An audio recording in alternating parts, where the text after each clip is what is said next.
Welcome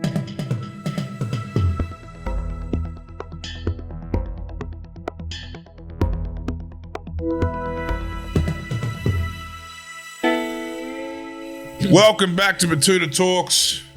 We've got a new episode every week, interviewing people that I know you find interesting as listeners of the Betoota Advocate, wherever you are, in the tractors, on your way to the beach, or indeed working behind an office desk. A soul's cubicle. Like 95% of the country.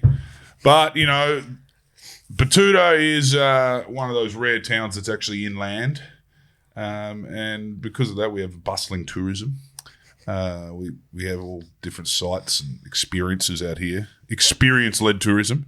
A lot of people come out for the opals. Some people come out for the camel races in nearby towns like Betoota. But a lot of people just come out to meet the people. And that's why we get such magnificent guests on the Betoota Talks podcast. They want to meet us. And we want to meet them. And, it's this kind of template format that I guess appeals to you as listeners, which is why we are one of the biggest podcasts in Australia behind Kyle and Jackie O.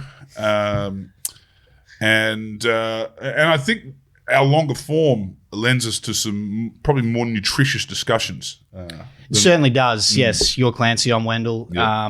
And last week we had the esteemed guest from The Castle doing a bit of a reunion. We had Anthony Simcoe, Stephen Curry and Michael Caton, and obviously talking quotes from that famous movie that everyone knows.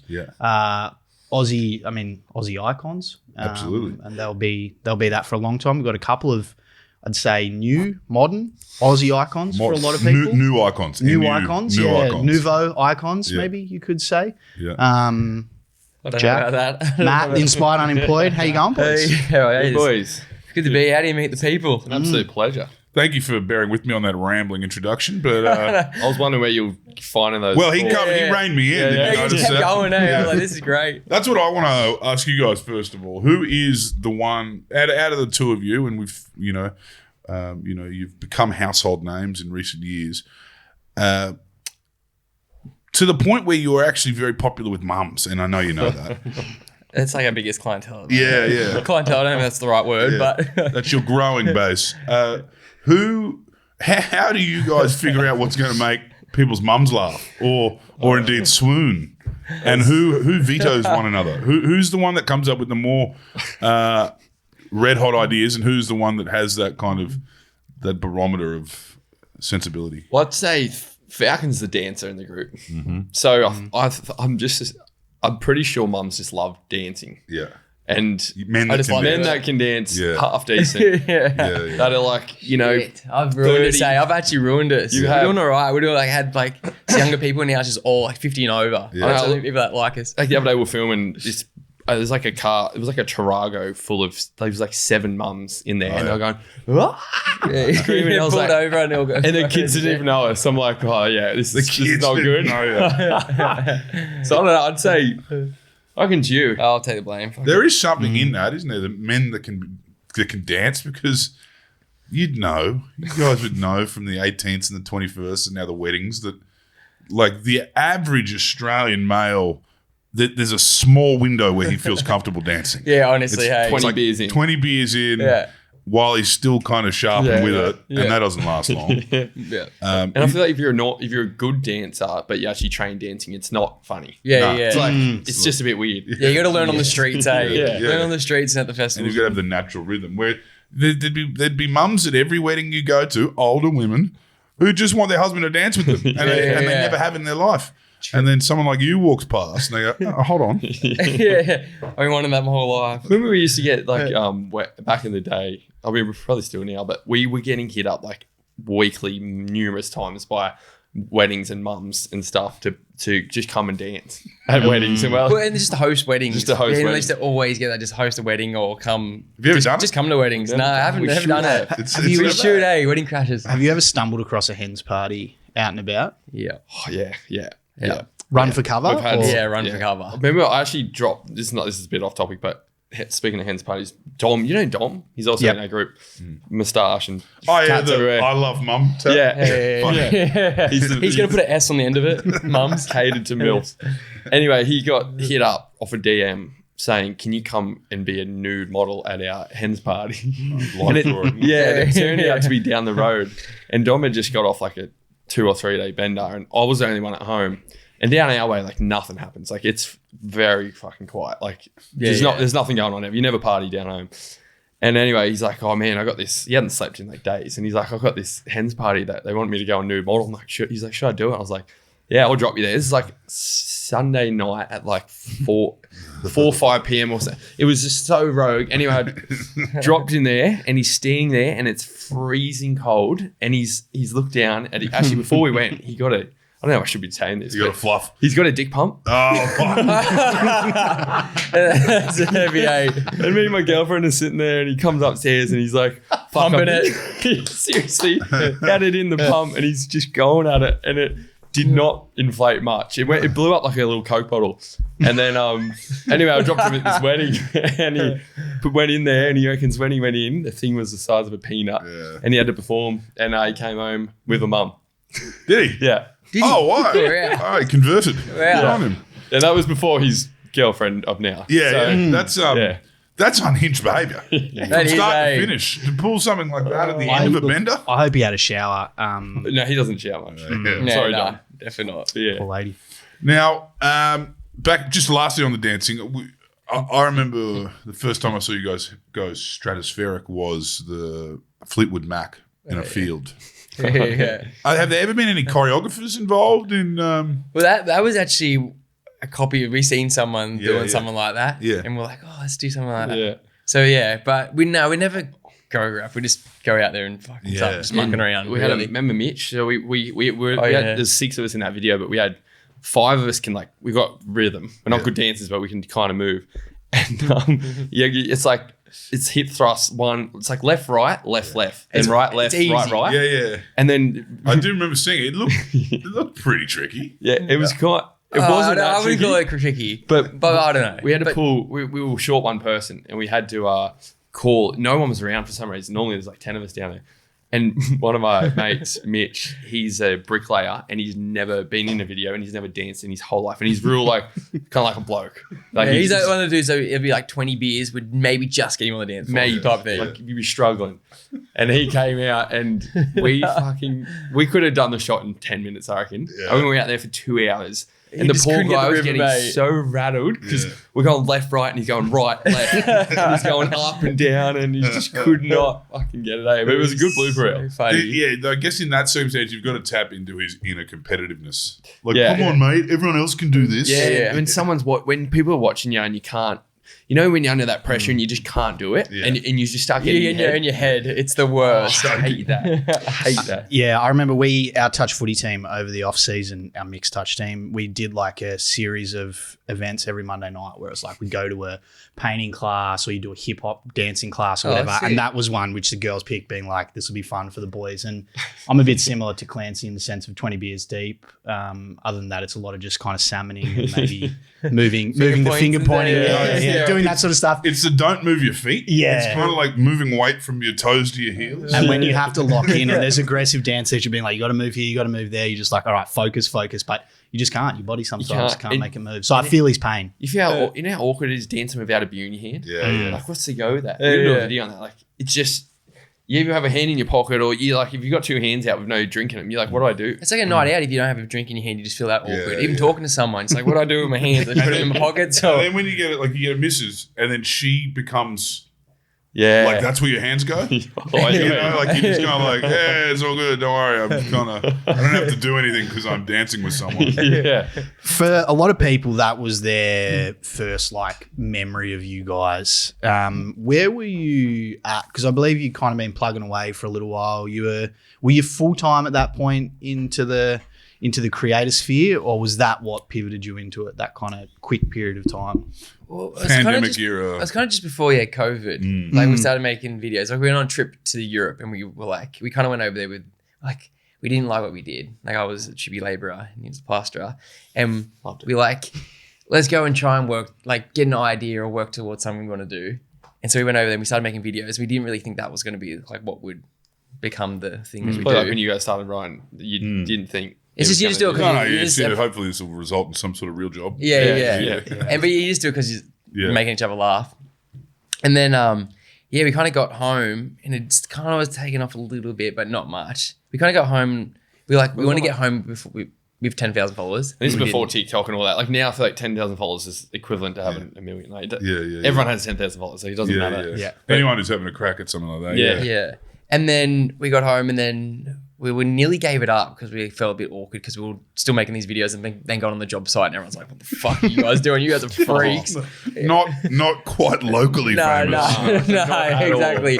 And then, but then we made like 2 or 3 and then it kind of took off pretty quickly. Like it went from, maybe like 8,000 to 35 in 3 days or something. What did that endorphin rush feel like? Oh, mate. Because we kind of worked kind of hard to get there. Well, we thought we were like making videos. I'm like, we're trying. Like we actually had a goal to. Yeah. And I felt like it was going real slow. And then all of a sudden it took off. I'm like, holy fuck, this is kind of happening. Oh, we couldn't believe it. I mean, like, it sounds that cringe, but it was the best day ever. When we went past 10,000 followers, like back then, it was so, because for 12 months, we were like, scripting, filming, editing while working for 12 months every day. And we're going up like 100 followers a week. It was just like soul wrenching.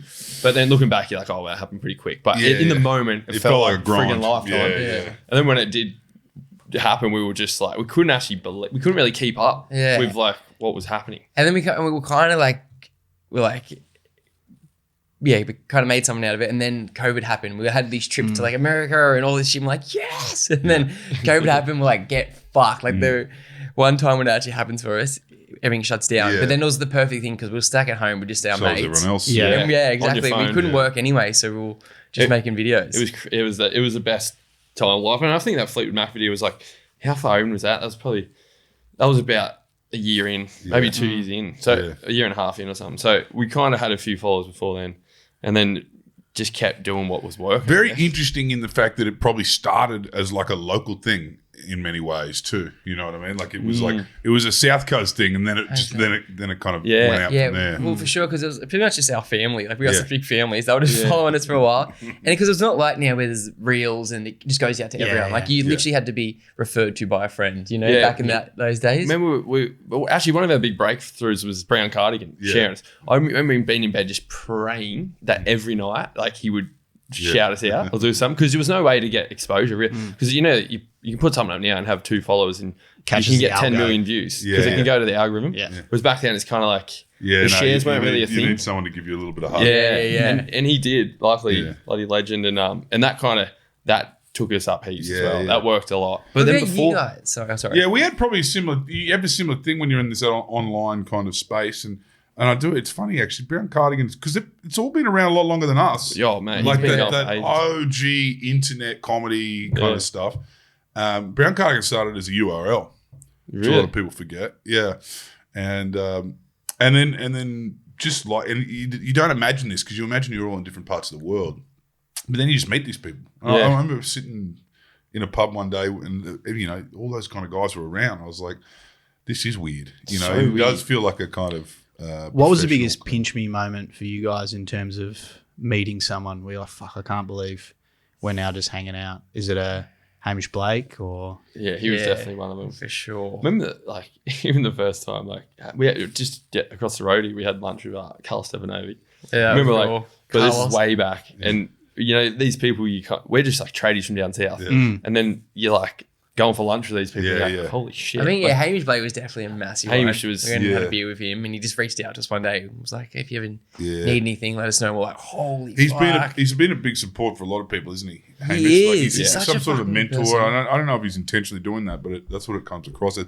He was our first podcast guest. Really? 2017, 18. Wow. Just said, yeah, sure. And I remember talking to him not long ago, and he was talking about you guys. And actually, it was probably a while ago when he was first getting into TV.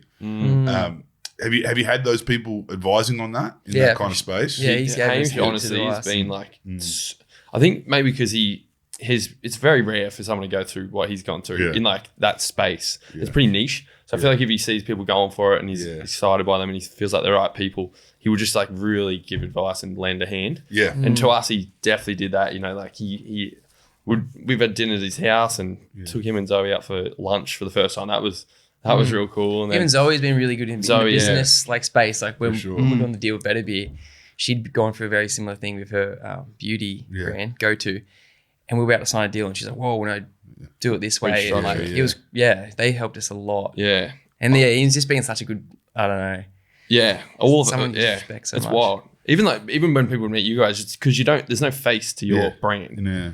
And then you like, same with Brown Carding, you're like, wait, you're a real person? Like, what? It doesn't make sense in your head. You're like, I've been following you guys for so long. Yeah, I mean, that's the interesting thing that you guys have that a lot of those radio guys will be able to empathize with is that it is your faces, like that it is you guys, which is what radio is that. You know, it's fucking Hamish and Andy. Yeah, That's the brand. exactly. That's it.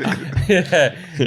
What about you guys? Have you ever like get like a follower that you guys get excited about, like or whatever? The weird one is finding out who, you know, like has followed for a long time, who has been reading Betoota for a long time.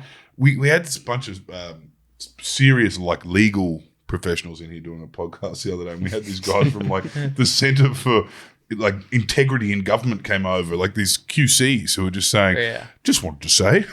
Yeah, I love your work. You do. Those ones are nice as well. Like you might cool. run into someone if we're doing something, out, you know, in a country town or whatever, and some, you know, whether it's a 6-year-old bloke who come up to you and go like, I've read every article for the last or the 11 daughter years that comes up and says, my dad who's too shy over there. Constantly he owns all shares your the merch. And blah, that's blah, cool. blah. Well, that's the thing you find funny combos of you two would be like, when people are like, oh, what do you do? Blah, blah, blah. Because 90% of people wouldn't probably know that you're behind Betoota. Yeah. So then that'd be so interesting in that moment when you're like, oh, we actually run a thing called Betoota Advocate. You'd see people's faces just go, what? That's fucking you? So I'd love to be on a fly on the wall in that moment. Well, you kind of, and you just, I'm sure you guys have it too when you kind of meet your Mrs. Grandpa. And you're not going to give him the rundown on what you do for a living. You're just like, media. It's a hard description. It's a hard description to give media. people. That's videos and stuff. That's what we say, videos, and like, well, what? And you're like, and like, just don't go into I'm like, it. no, fucking definitely not. It's awkward. If they know it, they know it. One thing I wanted to ask you about, we just touched on Hamish Blake there, and I think one of the amazing things about what he's done is his longevity, right? And I think a lot of that comes from the fact that he's obviously a very good bloke, but he's never kind of ventured into, I don't think, real sugar hits. And over the last kind of few years, you see a lot of creators might jump on you get fired up about something and jump on a sugar hit or kind of get a bit radicalized by a particular issue. I feel like you guys the whole way through have kept it pretty, like it is family friendly in terms of like mums can like it, daughters can like it, sons can like it. Tradies who don't like dancing but, you know, enjoy a bit of fun can get around it and enjoy it. I feel like you guys have managed to do that the whole way through without ever kind of getting sucked into, I don't know, they flew pretty close to the sun with that, the feminist thing. That's really close. But that was champagne comedy, if I'm honest. That was the closest. Well, yeah, we really try. Like we really try when we do a prank show. Obviously, you're gonna ruffle some feathers and stuff. But we really try be respectful and not really upset anyone. Like we don't want to. That's just we don't.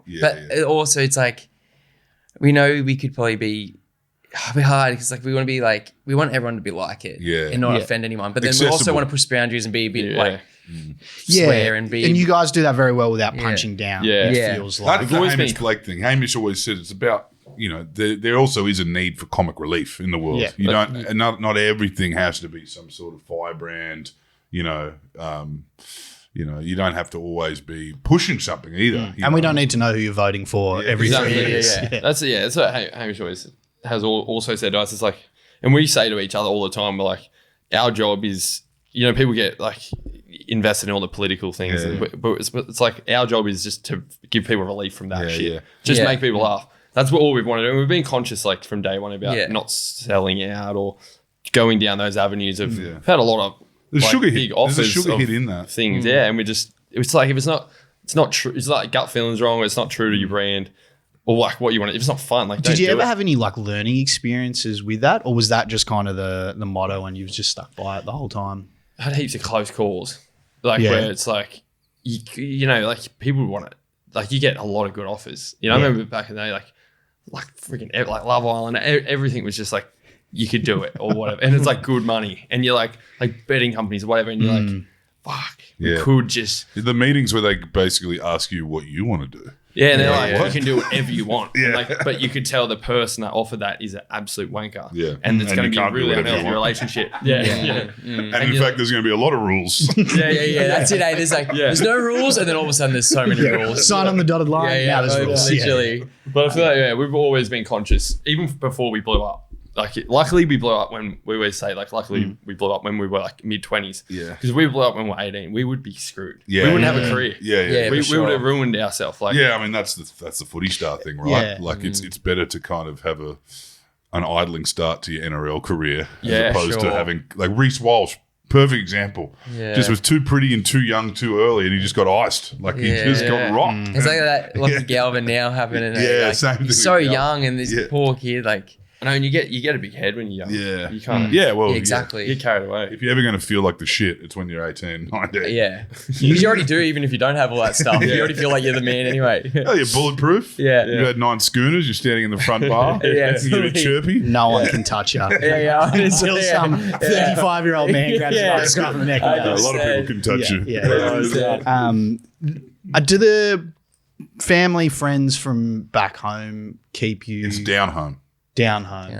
Down home. Do they keep you pretty grounded? It feels like the whole way along as well, the family and friends have come on the journey, which is, I think, quite nice as a fan to see. Yeah, for sure. Yeah, like my dad for sure keeps me in fucking check, eh? Yeah. He doesn't even know what the fuck's going on. I'm like, just ask me a question about it. I just want to talk about it. He's just like, oh, fucking, yeah. I try to even bring it up and just be like, shut up. We'll say our biggest thing, and it's like, yeah, nice. Yeah. Yeah. No, ask a question. Yeah. Fuck me. Yeah. I was going to ask. There's got to be some people that are like, they're aware of what you're doing. They just don't know what you're doing. Yeah, I mean, most. We go to my like dad yesterday. He's like tomorrow in a few days we're going away to this horseback and motorbike trip in Kyrgyzstan and doing all these things. And I'm like, I can't even be bothered to tell you. Yeah. And then I told him, and he's like, wait, what?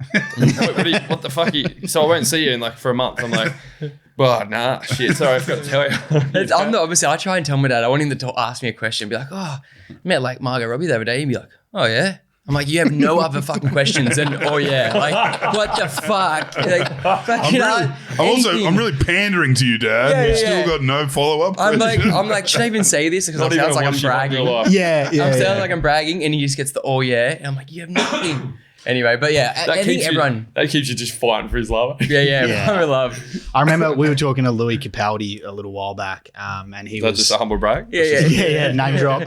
No, yeah. he was Oh, yeah. classic. Oh, you guys got Hamish Blake. We got Louis Capaldi. He was talking about his mates from home where he'll be like, he'll find himself being like, oh yeah, I was hanging out with Ed Sheeran. They're like, cool cunt. Like, Yeah. Good on you. Yeah. Some of them just don't care. We yeah. expected you'd be doing something like He's that. like, oh, okay, fair enough. There you go. Yeah. I fucking love Louis. He's Yeah, a he's legend. He's a- yeah, very nice I guy. reckon, I remember back, but our biggest fear, and still is like if you go to a pub and your mate's like, oh, he's a wanker now. That's that. I think that mentality has kept us in check the whole way through. Yeah, okay. Yeah. It probably happens. Probably does, But yeah. Have there been any run-ins like that, like going back home where you guys have essentially, you've gone to the moon and then some bloke who's Christmas 2 Eve. years older Christmas at Eve at Miami the High pub. is like, fuck, here It's we go. Christmas Eve. That's Yeah. where everyone sees them. Yeah. Luckily, no. Like, I'd fucking Nah. hate that. Fuck some of that. But luckily, My friends all thought that though. Huh? Did you? So my old tradie mates. Yeah. That's still my mates, but they when we blew up, we kind of went missing for a while because we went traveling and Yeah. just doing a bunch of stuff, and naturally you'd be like, oh, they probably lost themselves. Yeah, you know. yeah. And I remember we get like a year later having a beer at like golf with them, and then hanging out with them for a bit, and they're like, fuck man, like we're like pissed one night, getting deep as you do, and they're like, dude, The honestly. balcony of the golf club. Yeah. Yeah. And they're like, yeah, they all said that. They're like, dude, you haven't changed one bit, but we all thought you were gonna be. Yeah. Maybe it got to your head, and that's a nice thing to hear, I think. Yeah, And also because it's weird. You're like, you go from tradies, and then you go up to the city to like do a photo shoot or whatever. People like tying your shoelaces up for you, and it's like. if you, like, as we said before, if you were young and that was happening, like you would be so fucked. Like you'd be gone. Like when they were to us, we're like, no, we'll do it. Fuck I that. think also because we'd gone through like we're doing trading work and we knew what like work was and like what things meant, like what value of things. You know, and if you got. Because now you get everything given to you, like time and all your clothes, everything just gets given to you now. But like back then, we used to work for things, so we know the value. Of, like, we're still stingy. I'm sure the makeup girls love you, boys. you chat more blush on. That is the thing, right? Because people have been doing that since they were 18. Just don't talk to the makeup girls. They're just fucking, we're going through the paces here. It's so true. I definitely try to make it get you the next job. Because the people on set are like, oh fuck, they're great people. I want to work with them again. And they're like, we had a guy that came in an hour ago and he's just a wanker. And it's like, well, that guy's not coming back. Whereas like, it's true. Yeah, it's an interesting one. I mean, there's always also going to be the guys from back home that never liked you and you never liked them, and then they've got their own theory on what's going on. Briggs, the rapper, Briggs was telling us. Name drop. Number one in the race. Sorry, guys. You know, it's kind of like a Triple J vibe in here. Everyone loves Matuda. He was saying that he'd blown up and it was his first big album, and he went back home and he was sitting at the pub, and some bloke who'd never liked him, and their siblings didn't like each other. It was just like your textbook country town arch nemesis. Walks up and goes, geez, you think you've done pretty well for yourself? And Briggs said the response in that circumstance is, no, but I know you do. That's sick. That's so good. That's good. It's that one, and you think you're better than us, don't you? Cuts them off at the knees. I remember the tradies used to say to my mates would like, when we were in that stage of 8,000 followers and we were fully embarrassed and stuff. And then when we started blowing up, like some of the old tradies that smoke and that, my mates would like, they'd be like inside knowledge, and they'd tell me they like, they're all saying like, make hay while the sun shines, like it's not going to last forever. And they would say that shit. Like I'll get word that that's what the talk was. Like it's, well, as long as I know it won't last. So, like, and it's like, fuck you. 55-year-old Graham reckons this isn't going to last. You'll be back on here, boss. What was that convo with your boss like when it was like, hey, I'm going full time on this thing? Were they like, righto, fellas, see you in a couple of months? Or? Yeah, pretty much. I remember so I used to work with one of my best mates. Give it a few weeks. I used to work with one of my best mates, and he's just a year older. Jacob, he's the best guy ever. But he was like worried. He's like, dude, like you got to fucking stay on here. Like, you know, this isn't going to work out for you. Which he actually was saying it out of love. And this before influencing was a thing, or what brand deals. No one, we didn't even know what a brand deal was. We had no fucking clue you could make money from Instagram. No idea that there was going to be an income. Fully. We were just being unemployed. And as if your mate wouldn't think that, they're looking out for you. They'd be like, mate, you got to like. But they're like full worried for you. Yeah. And even our parents and shit are like, what the fuck? Like, this is not going to work out. Yeah, my dad was my boss, so right. we were going from like 5 days a week to 4 days to 3 days to 1 day. And I had actually planned to take over the business. Yeah. So we got home from this trip and I was like, Dad, I'll take over. I'll make it the best plastering business around town, like blah, blah, blah. And he was all excited because he's like, retirement plan sorted. I can retire. This is great. I can work for my son for a couple of days a week. Train you up for 9 years for that and just boot him, mate. He's actually at that time. Dad, I'm dancing on Instagram. I'm dressed up as Britney Spears today. And then, so he was happy, but they love it. But he was probably a bit rattled. For sure. But they're so supportive. Both our parents. They love it. Do you find that once the word gets around that you were making money from it, the estimations of how much are out of control? Mate, like, people Google. You guys own a house on the cliff top in Vaucluse? That's because you're as well, because you're in the big smoke. You're making good coin. That's all they've heard. Yeah. So as far as they're concerned, you're making like $20 million a year. No, a week. My trading mates think I'm a zillionaire.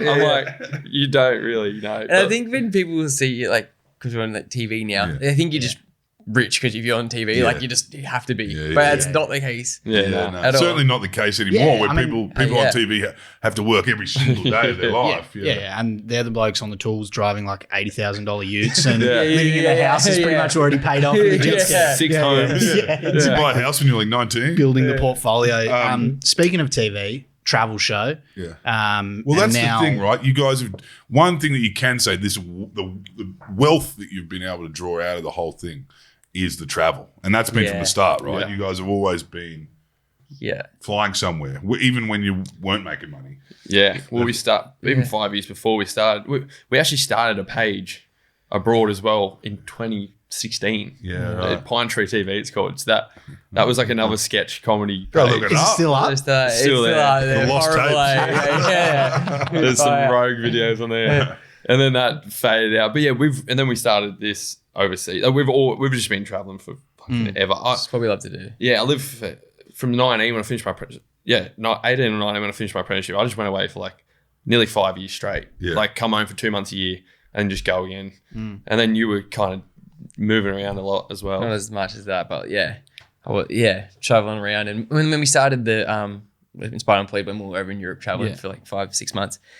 And then, and so when we started the Inspired Unemployed, like our dream, I remember being in a cafe in France when we were like living over there, just was like to have our own travel TV show. Like imagine that. It was never ever a reality. Like it was going to become reality, but that was it was like getting could paid you to imagine? travel would be the dream. Yeah. If we could get paid to travel somewhere, is the dream. We had no fucking clue how it was going to happen. But and I remember in that time we were splitting. We would split a coffee to use their Wi-Fi. We were that broke. So he'd have coffee one day and then I'd have coffee the next day. And back and forth. You just use their Wi-Fi. It was The post. Give me a sip of that long black, please. And then we were staying in a little like this little shack. It was literally these little bunk beds in a room. It was Full like of mold and shit. Literally the apartment wouldn't be bigger than this room. And smaller. We used to drive at 5 o'clock in the morning, or 4, even nearly 4 sometimes, to go and sit out the front in our car, like freezing in the snow, to get the Wi-Fi to upload a video. So it's like good time in Australia to post it. And now you boys have your own travel company. Yeah. Talk us through how that happened. Oh, well, so we've obviously always traveled, and then we started the beer company, so Better Beer, and that's kind of like got legs now, and it's up and running. It's been going for 3 years, 3.5 years. And that was literally we knew nothing about business. And we were just like, how cool would it be just to have like every boy's dreams to have like their own beer company. Yeah. And we're getting some offers to do like deals and stuff with like, Lion and CB and stuff. And we're like, imagine if we just did it ourselves. Yeah. And then we did. And it was literally, we didn't know it could make money. We didn't know anything. We just thought it'd be fun and cool. Yeah, something to do. Yeah. Yeah. And then it kind of, went way bigger than what we ever thought. And then we're like, kind of made us get into business, business. And we're like, that's fun. It's actually fun creating it's the something process and of it. seeing people get around it. And, And then, so that works. And then we're doing a lot. And we're like, we can't do anything else because there's just too much going on, whatever. Then one night I was in bed and I just had that, that 2 a.m. or 12 p.m. like moment you have when you just have an idea. Yeah. And I was like, holy shit, travel Write company. it down because you're not going to remember it. Yeah, always. You always think you're going to remember it, you never do, eh? Now I'm on this, I do this thing. It's like, I just get my phone and put on video. So I keep my eyes shut and just talk into it. Then I wake up and I forgot everything I said the night before. 99% of the worst ideas in the world. But this idea, I actually got up, turned my light on. I was like writing in my notepad and I was like, travel company, make it like young, innovative, cool, like an app, like, say like Airbnb or something, where it's like there's filters and you can categorize the, what you want to do. And anyway, told Falcon and we're like, we're too busy, blah, blah, blah. And then Quinton, the guy we're co-founders with, he's a CEO. So he's been in travel for we met him in Japan a year prior to that, and he was just a good dude. And we always only go into business with people off gut feeling of them as a person, not about how many fucking clients or money they have or nothing to do with that. It's just about, are you a good person or not? Yeah. And this guy was great. Never asked anything in return. He always would help us out whenever we needed him. And he runs Snow Machine. It's like a festival over in New Zealand and Japan. And we were in New Zealand at Snow Machine and we were a few beers in, and I was talking to Quinton. I was like, dude, I got this idea, like a travel company, blah, blah, blah. I started explaining the whole thing. And then he's like, mate, I've been thinking about the exact same thing. I just didn't have anyone else to execute it. Yeah. So when, 2 weeks later, he sent us. But you didn't think you came home, you said, I had this big chat with Quinton about that idea, but I don't think anything happened. And then 2 weeks later, he sent just through a whole pitch kind of thing of what he'd been thinking about. Yeah, right. So you had been thinking about it. Yeah. Not just, I've been thinking about it. As the most chats are at that time. But then I was like, oh, he's serious about it. And then we're like, two things we love, beer and traveling. So it makes sense. Yeah. And that's when Arrival started, and it's been going for 2 years now. So what you're trying to do? I guess you're trying to go. It's probably a bit more off the beaten track, but also not as crazy as the travel companies that Australians would historically remember, the Kentikis and the Top Decks and that kind of stuff, which is, it's a bit outdated. It's like the Colosseum's over there, but also we have a toilet break. You can choose between the two. Yeah. We're going to be back on the road in 20 minutes. Hey, what do you want to do? Like, I need a pitch really bad, but I want to see that. And we're going to 5 countries in 2 minutes. And everyone's on the buses having sex. Yeah. But and we're moving drugs across borders. Amsterdam. We start with Amsterdam, and when we travel all the way to Eastern Europe, where the laws get more and more hectic, and you've still got that weed on the bus. And the tour guide's hooking up with everyone. But this is like curated travel experiences that it's a curated travel platform, I guess. So it's like based from I'd say 20 to 40 year olds. That wants a proper experience, not just to go see the Eiffel Tower. It's like we're partnered up with like amazing companies around the world that do these amazing trips, but no one really knows them. And we've kind of curated our own trips with them in all different countries around the world, and they have different categories of like a bit more outdoor. It's everything, actually. Like, it's a bit of everything. We do like wellness, like we do a bit of everything. Surfing, snow, golf, like adventure, food, events. Like tuk-tuk races in Sri Lanka. And like, you were name dropping Kyrgyzstan there before, I believe. That's on the country dropping. It's a name I don't know how. It's not. Everyone thinks it's Kazakhstan, but it's not. It's next door. Kazakhstan, but no, it's Kyrgyzstan. Yeah, no, but there is Kazakhstan. Kazakhstan's above it. Yeah. There's a few stands next. What do we do in Kyrgyzstan? So we're going. So it's kind of not. It's Arrival's doing trips there, like cat skiing trips and another like horseback trip, and like motorbike trips. Yeah, that's what we're doing. So I met this guy in Paris. My girlfriend just left, and I was hungover. I was sitting by the lake by myself and just like reminiscing as you do, just feeling sorry for myself. And this guy pulled up next to me, and he's sitting by the lake, and he was just lighting up a ciggy, and then he left, and he came back and just put a beer in my lap. And I was like, oh, fuck, how you going? And we had a chat, and he's like, we got talking and having a few more beers, and he's like, oh, I've got this like non-for-profit where we slowly falling into a session with a stranger in a park in Paris. How is that? Just drunk. It sounds so bad, doesn't it? In Paris as well. No, it sounds heaven. Yeah, it was actually great. It was got rid of the hangover, I'll tell you that much. But and then he told me about this non-for-profit he does where he takes old designer like Gucci, Prada, like Balenciaga sunglasses. They give him, and he takes them to high altitude towns around the world, and he gives them to the kids and the families in like villages. Because they have really bad eyesight from the glare. And so the old polarized sunnies. He takes doctors up there and fixes their eyesight and stuff. And he's like, I'm like, man, I'll come on a trip for sure. And one day, and he's like, yeah, well, we're going to Kyrgyzstan soon. So then, we G'd up this trip, and we don't really know what we're in for. It's in a couple of days, and that's Faux and I, Dom and Bill, and then 5 of he's German, 5 of his mates, and we'd never met him. So I've only met one guy. You might be the first people I've ever met when you get back that's gone there. I didn't even know it was a country. Yeah. It looks beautiful as well. It's mountainous. Like that's as much as it's like lakes, mountains, and greenery, and just looks horseback. Have you seen Yellowstone? Yeah. It looks a lot like that. Yellowstone, but in the edge of Europe and Asia. Do you have anything for Mongolia?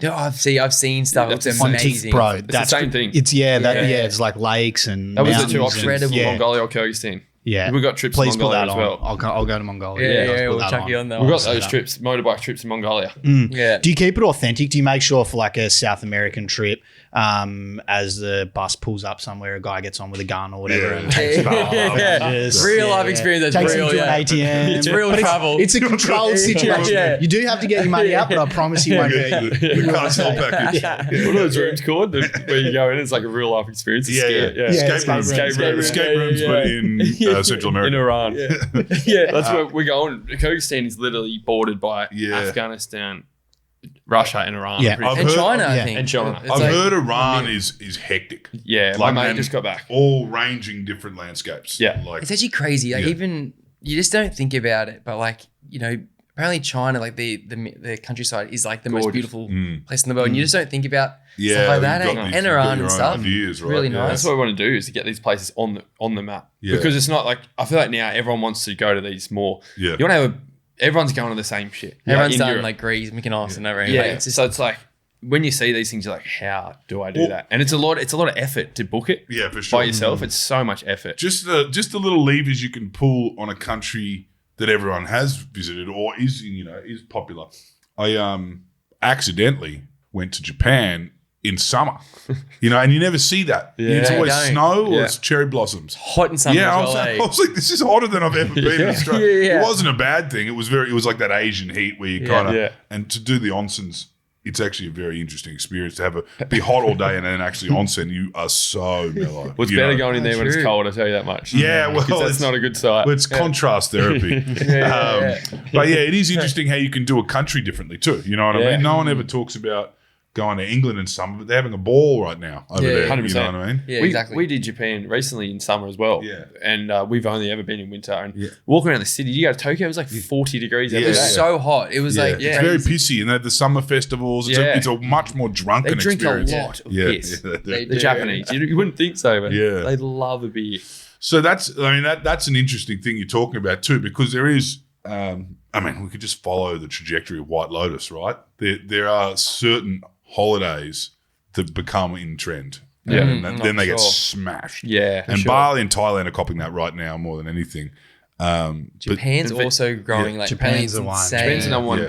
destination for Australians right now. Yeah. Yeah. And then Vietnam. It's growing like about 100% or something. Yeah. Year on year. Vietnam's number 2. Yeah. Vietnam's huge really? for Aussies. And it's such a... Because Thailand... we've been to We went to. the like Thailands and Balis and Vietnams.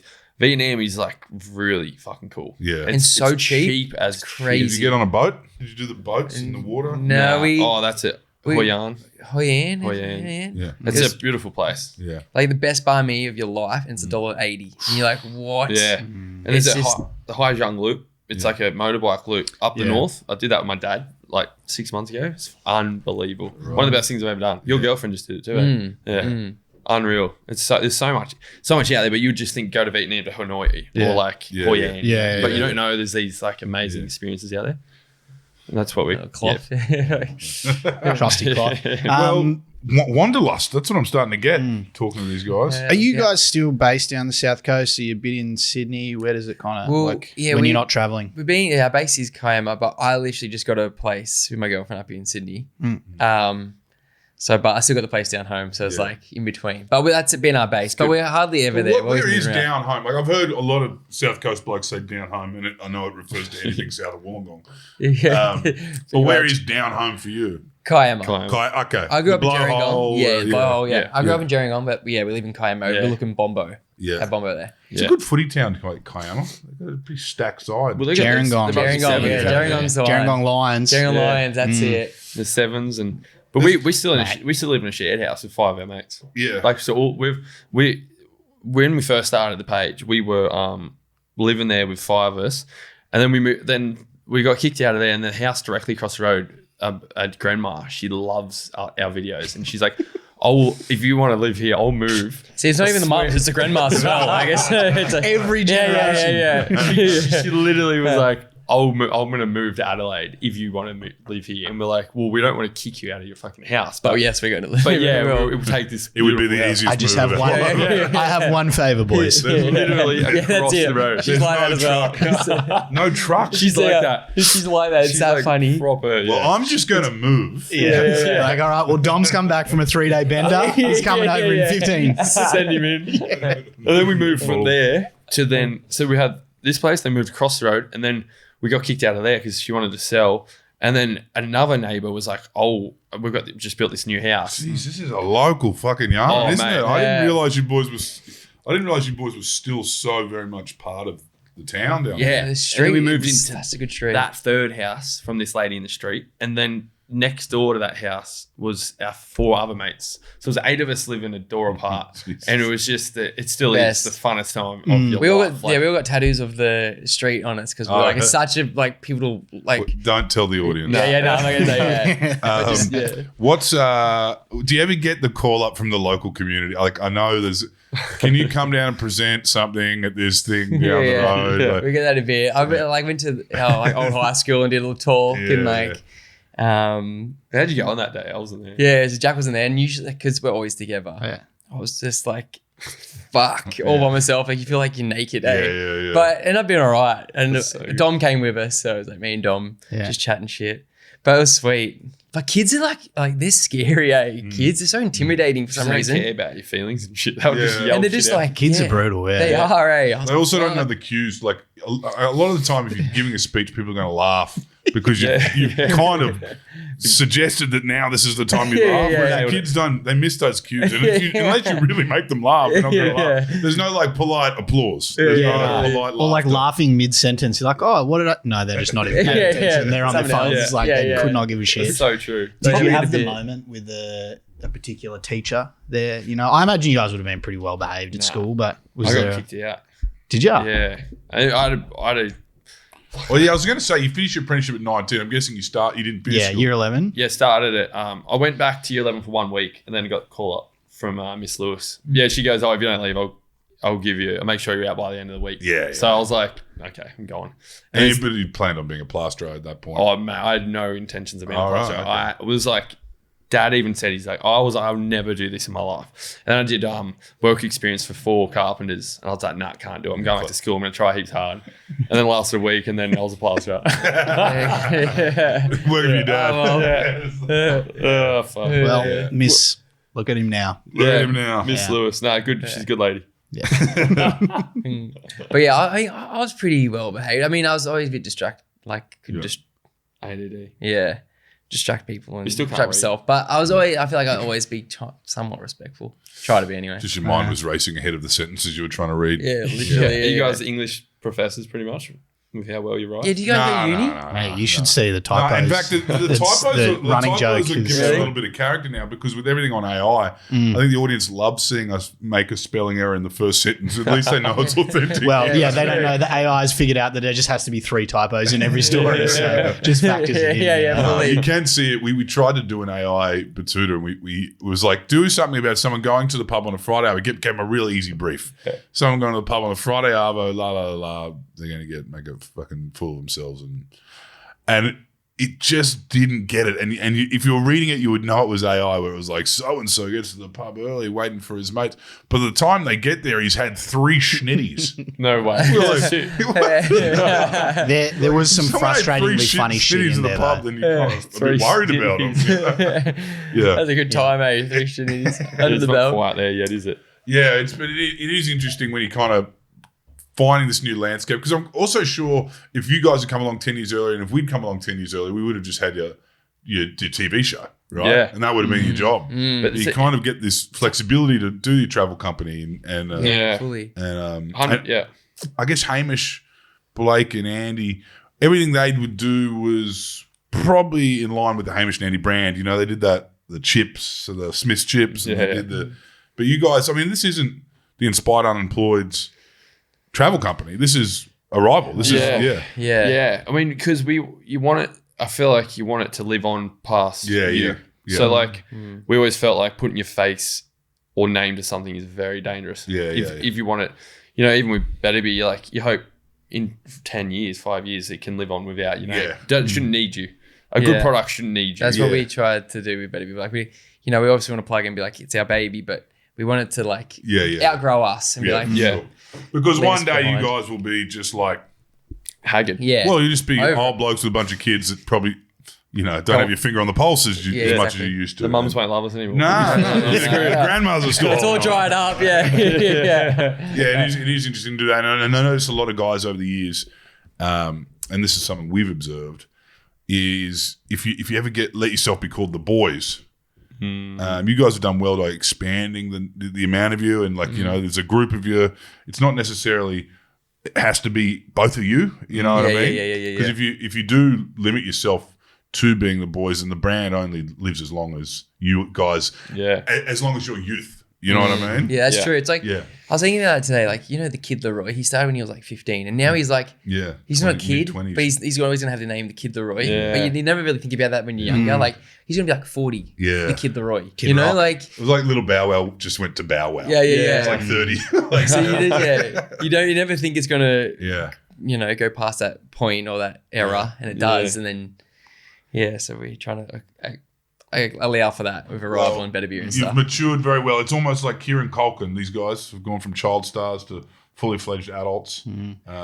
Wouldn't say adults, but I was 30 I turned 30 like a couple weeks ago. Oh, really? How was that reckoning? It was a heavy one, eh? And I got that crew. We went over to Bali. It was a big crew of us.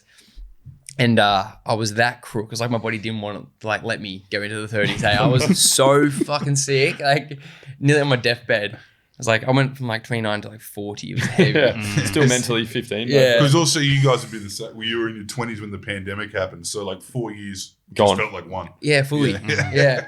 That was heavy as well because we're like 25, 24. Oh, dude. And we're like, these are the best years of our life, and we're stuck in fucking side. But they actually were, honestly, looking back at it, the best years of our lives. It was the funnest time. Fast, not for everyone. Not for everyone. Us Fast. personally, it was we're locked in a house with 5 of our best mates. Yeah. It was, and we're filming. It was the fucking South Coast is pretty loose too. Yeah, Yeah, it wasn't mate. too bad down there. Wasn't We're Melbourne. lucky. It We're very lucky. Yeah, it wasn't Melbourne. Yeah, no helicopters overhead. Wasn't Melbourne. Melbourne cop. They would have been the worst city in the whole world. Yeah. Lockdown That's not capital of the even Don't world. worry, they'll tell you about That's- They still twitch. Yeah, fully. Yeah. Trauma there, hey. Yeah. it. Well, congratulations, boys, and go and catch up on those years spent locked down, unfairly locked down in the South Coast, and go and catch up on some travel. Kyrgyzstan. Let us This know when week- Mongolia's on there. Yeah. We were starting with 50 trips, so they're all like we've done most of them, and they're unbelievable. So, We'll have to get a trip to Betoota. Yeah. Hunters, send them out there. Yeah, we could do the Desert Spring Carnival. There's a few country race meets you can go to. got camel races. An interesting one would be the boxing tent. We'll talk about that off Oh, air. yeah, what's that called? Fred Brophy. Yeah. That'd be an interesting We one. met Birdsville. what's her name? The blocker. Oh, she fights in it. She's, Yeah, like right. she's like the undefeated champion. Yeah. We did a day film with her out at Birdsville. No, she was just a driver. Oh, yeah, that's right. She was a taxi Yeah, driver. dude, and she was she just, was also part-time tent boxer. yeah. She nearly killed us, eh? Yeah. That would be really cool to go That'd and be a check good that one to out. put in. Because, anyone can step up and fight. Yeah, that's it. And it doesn't, as we learned in Mount Isa, it doesn't matter if you're good at it. You're going to get iced by one of these guys. Yuck. It's At least they've got fairly padded gloves, so Yeah. you're not going to get completely humiliated in terms of. And they get pissed before it, eh? Well, you got to walk a plank. Oh, do they? That's the metric. That's the measure. That's so good. Yeah, we'll put that one on the list. Yeah. Thanks for joining us today, gentlemen. Thanks, it was a boys. great yarn, and we'll see you around the way when you get back. See you. Go well. Thank you.